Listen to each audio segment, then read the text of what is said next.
Hey everybody, welcome back to the Frugal Filmmaker Q&A. That's a show where you send me a filmmaking question and I try to answer it, but remember, it's just my opinion. If you like your question read on the... hang on a second.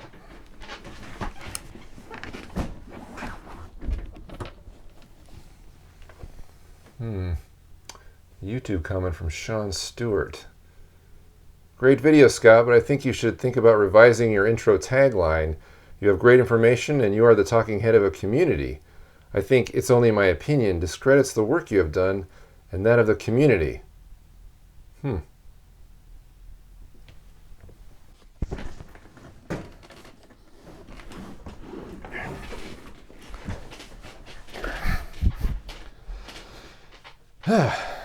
Okay, well, I guess Sean brings up an interesting point there. I mean, I am just saying it is my opinion, but everything I do say on this show is my opinion. I don't mean to discredit anything I've done or anybody else has done. However, when I first started doing the shows or the Frugal Filmmaker episodes, I would try and come up with a different kind of catchphrase every week, and just to kind of have a creativity exercise as a result, but I was never very good at coming up with new ones, or at least I would run out of ideas, so that's kind of why I stopped doing it and just gave a simple one for the beginning of this show, just to have something kind of humorous at the beginning. But definitely didn't mean to discredit anything that I've said or done or that anybody else has said and done in the Frugal Filmmaker community. Although I find it kind of interesting that you say that I'm sort of the talking head of a community. I never really thought of myself as a representative of the DIY filmmaking community as much as just another DIY filmmaker. I'm a big believer that it doesn't really matter what kind of camera or gear or time or talent or experience that you have. You just take what you do have and you make the best possible movie you can with it, and then you just keep doing that over and over until you get better and better and hone your skills. I've really been impressed with filmmakers in the past that have done this, like Roger Corman and Robert Rodriguez and the Duplass brothers, the Coen brothers, Sam Raimi, filmmakers like that didn't have a lot to work with, but they did astronomical things with what little they did have.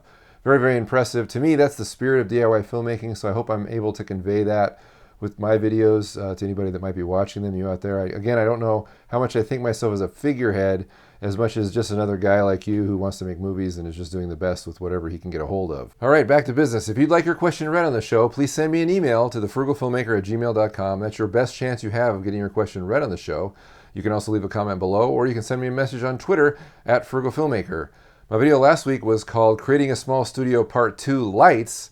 And that's where I talk about the small studio space that I've created here in my laundry room and actually how I am doing the lighting. I've created something I call the Frugal Bug Light, which I didn't actually mention that name in the video, but that's what I called it in the description. And if you want to know how to build one of those, which you can do your own area lighting for your own small studio space, check out that video. Our first question comes from a comment on that video from Sam Degree, who says, "Why don't you just make a permanent setup on the ceiling instead of having light stands? It will help you save space in a tiny room." Well, Sam Degree brings up a good point here. However, I don't have any way of mounting lights to my ceiling. I'm renting this place, so I can't go drilling holes in the ceiling to make mounts to put lights up there. If I had some kind of drop ceiling, that would make it a lot easier because then I could use scissor clamps to mount lights from the ceiling. But I don't have those, so I do have to use light stands to accomplish that. But I'm really okay with that because I like the ability of being able to move the light stands around if necessary. One is pretty much in a permanent position. It's on top of my dryer. That's never going to move because it's just surrounded by cleaning supplies, so I don't really want to have to move that. But I have a freestanding one over here. It's sitting on a dresser, and then I have another one actually right here that I can use for other applications. And I can move these two light stands around, and maybe I'll even add another one so that I do have to shoot in different positions or different places in the studio. I can move those lights around, or I can also take them on location if I need to, and it's not too big of a deal. Again, I probably won't move the one on the dryer, but these two are available for other things, and I like the ability of being just more fluid with my setup so I can make changes and do different things if I need to. Okay, we have an email from JP DeMario who says, "How do I find and retain reliable and at least semi-pro cast and crews? Thus, upping production value when money is still very much an issue." Well, JP talked earlier in his email about how he was kind of wanting to move beyond the complete amateur phase of using family and friends and up to the next phase, but not quite to the professional level. Professional being that he has money to pay people with. Well, first of all, I just like to say that you are going to have some money, of course, because you are going to have to feed everyone, especially in a semi-pro environment. At the very least, you want to be able to offer everybody good food so they'll have a reason for showing up, especially if they don't know you. That can be kind of tricky. But if you provide them with a good meal and good craft service, I think that will be okay. However, finding these people might be trickier because if you're looking for the next level and you still can't pay anybody, you're not going to be able to hire professionals. However, you might go to those professionals anyway and ask maybe if they have anybody that they're training or mentoring that might be interested in getting experience. So they would have more experience than, say, the average person because they are mentoring under a professional, but they are wanting to pad their resume or add stuff to their reel, so they'd be more willing to work with you. You can also go to colleges or universities and audit their film class, or at least maybe the professors will let you talk to their film class, or you could put in an ad into the film department telling them what you want to do. You could post auditions that way as well. So you will get people that aren't just amateurs, but maybe have a little bit of experience. Even though they might be students, you might be surprised the quality work students can do because they're pretty talented. That's why they're there, is to learn and grow and expand their abilities. So you might want to keep that in mind as well. You can always do an open casting call or open crew call, which you could post on Craigslist or other social media outlets like that. Facebook might be another one. Just look for the kind of Facebook group that services filmmaking in your area.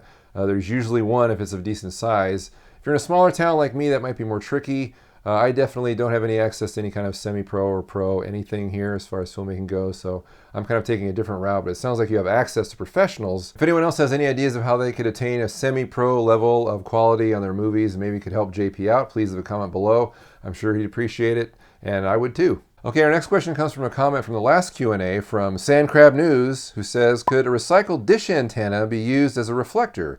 It would take the heat and can be painted gloss white.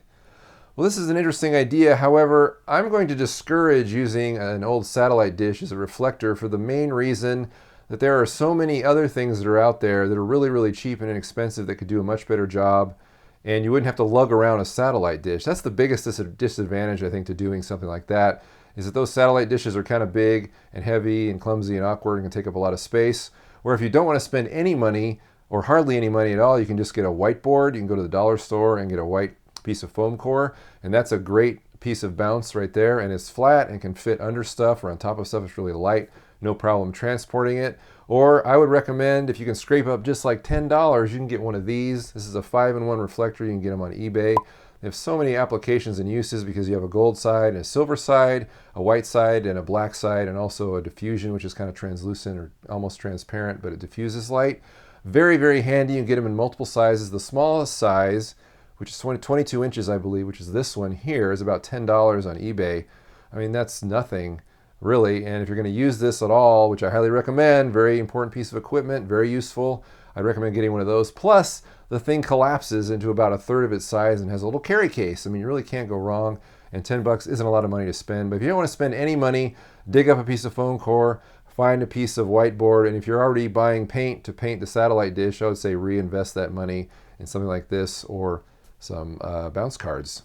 Finally, we have a question from Metagen Studios who says, when's your next big or bigger project? This is a really good question because I'm still working on this. If you recall, I had a project that I was going to do right before I left Arkansas, which was called A Bullet for Roger. And if you watch my hair and makeup video that I did, that was all about that project. But unfortunately, it fell through at the last second from a location issue, so wasn't able to do that. And then in my interim in Utah, I was only there for like a month. I wasn't able to shoot anything there. And here I am in Alaska, and I'm still kind of on the prowl looking for possible projects to do. I know I have some good locations, and so I'm kind of taking the Roger Corman technique of, you take what location you have and then try and write a film around it, and so I'm kind of doing that. I've got some interesting locations where I am now, but I'm still working on finding people. I still haven't done any or taught the class that I mentioned earlier. It's probably going to be a workshop now before the end of the year, and hopefully that will draw people to me that are interested in crewing or being a member of a crew.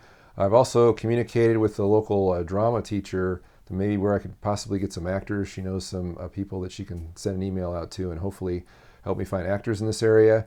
So I guess the simple answer to your question is I don't know when the next big project is going to be.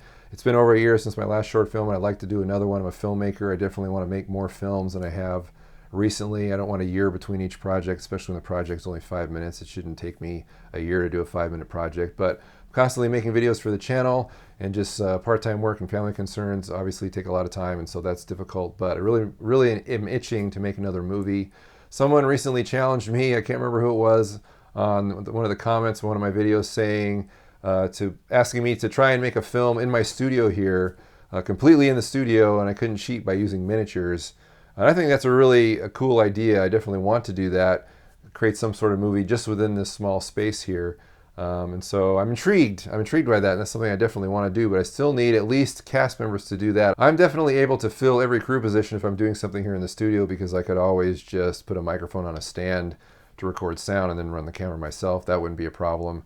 So I've got some interesting ideas, maybe some film noir ideas, some high contrast stuff where you don't necessarily see the background, or maybe composite the background, something like that. I don't know.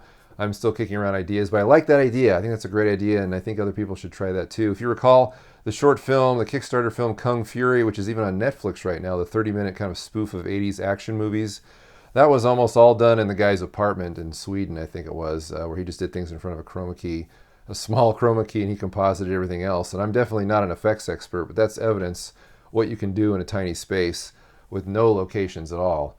Even though he did have actors. But I am excited to do that. I'm itchy to do that. I want to do that really, really, really badly, because I feel like a lot of times when I just spend all my time on the channel making videos for the channel, that I'm more of a reporter than a filmmaker, and I want to be a filmmaker before I'm a reporter, so I definitely need to make more movies. I think that's really, really important for me and for you as a filmmaker as well. All right, that's all the questions I have this week. Remember, if you'd like your question read on the show, please send me an email to thefrugalfilmmaker@gmail.com, or you can leave a comment below, or you can send me a message on Twitter @frugalfilmmaker. Now, this week I should have another video, hopefully on Thursday, and there'll be another Q&A on Monday. So until then, we'll see ya. Bye-bye.